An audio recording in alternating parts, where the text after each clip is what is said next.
Para milenials kerap menjadi bahan kajian sejumlah lembaga survei dan juga penelitian. Anak-anak muda di bawah usia 30 tahun ini tidak bisa dipandang sebelah mata. Forbes bahkan merilis 30 anak muda di bawah usia 30 tahun dengan kesuksesan menjajal bisnis di 20 sektor berbeda.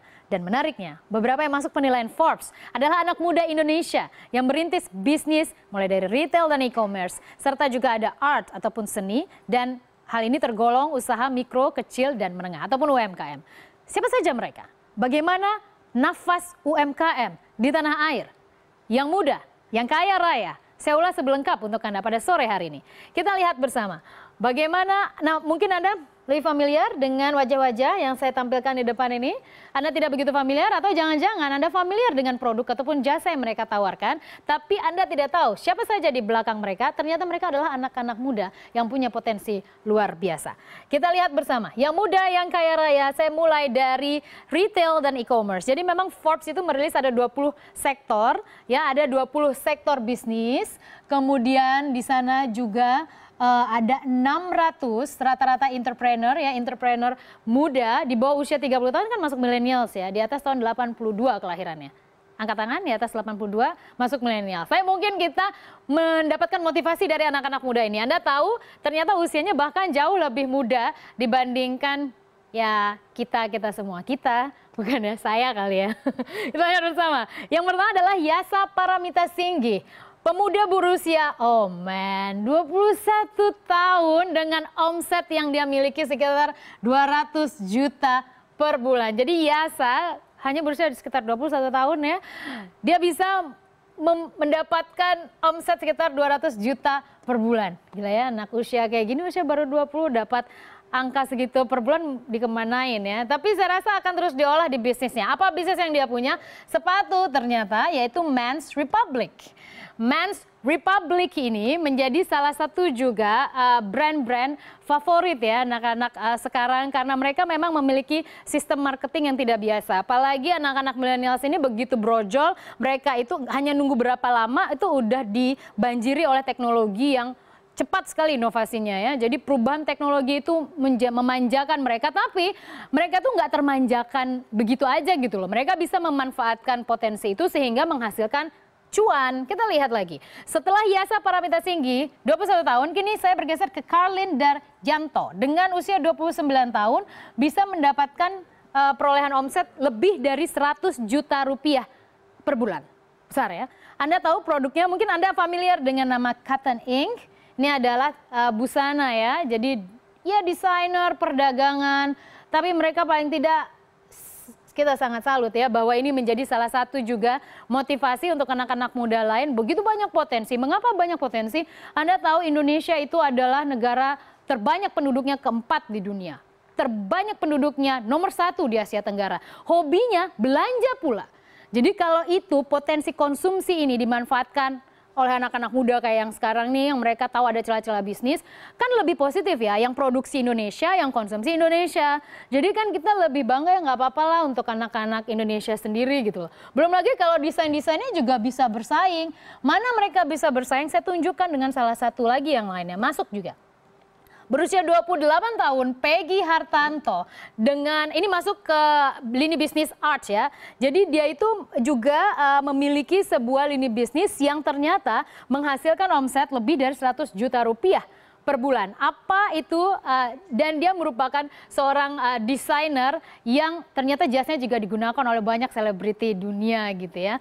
Sekali-sekali mungkin kita juga bisa, ya, jangan selebriti dunia aja. Siapa saja mereka? Satu saja yang kita ambil dari Instagram official milik Peggy, yaitu adalah Gwen Stefani. Jadi pakaian ini nih tuh didesain kemudian dihasilkan oleh Peggy dan digunakan oleh Gwen Stefani. Dan tidak hanya itu, sekarang siapa supermodel yang sedang terkenalnya itu Victoria's Secret selalu ada, ya, Gigi Hadid. Jadi Gigi Hadid itu merupakan salah satu juga yang menggunakan hasil desain dari PG Hartanto. Keren ya kalau bisa dipakai gitu kan. Tahu Gigi Hadid sekarang sedang on top banget ya.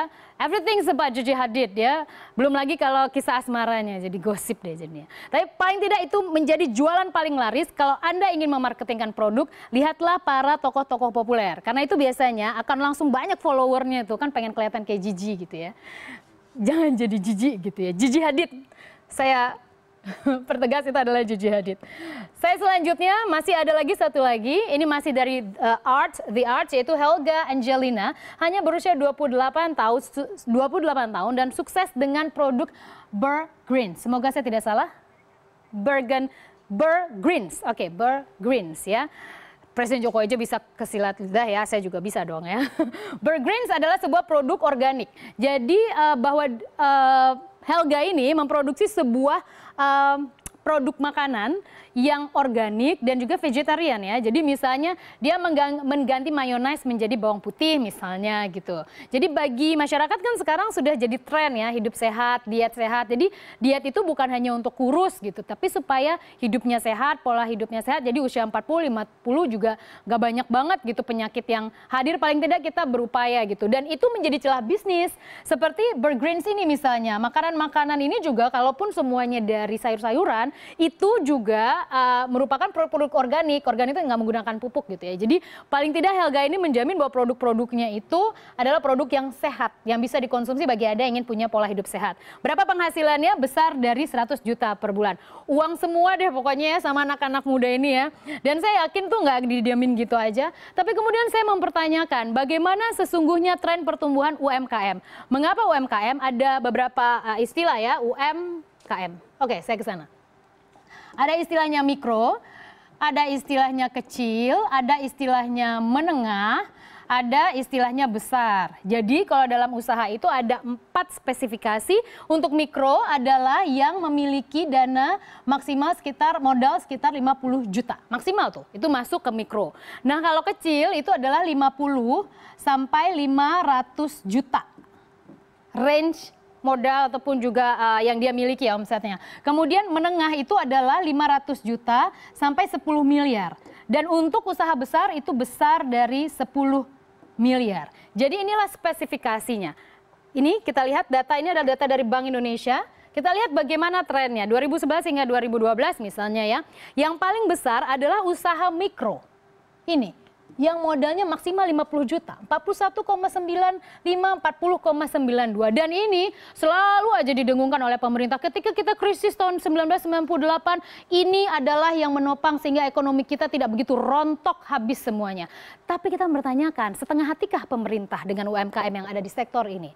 Harusnya pemerintah tuh konsisten, kemudian juga mengucurkan kredit-kredit yang memang mendukung sektor ini. Karena mikro dengan 50 juta, itu Anda bayangkan ya, kalau misalnya 50 juta kalau kita sebutnya mungkin pedagang kaki lima, PKL, itu bisa masuk di sana loh. Tapi kalau dia dikelola, di-manage dengan baik, saya kok hampir yakin ya, itu bisa menjadi salah satu akar-akar ekonomi awal di Indonesia yang bisa kalau banyak itu kan bisa menjadi sebuah kekuatan ekonomi kuat, kekuatan ekonomi yang bisa menopang pertumbuhan ekonomi gitu.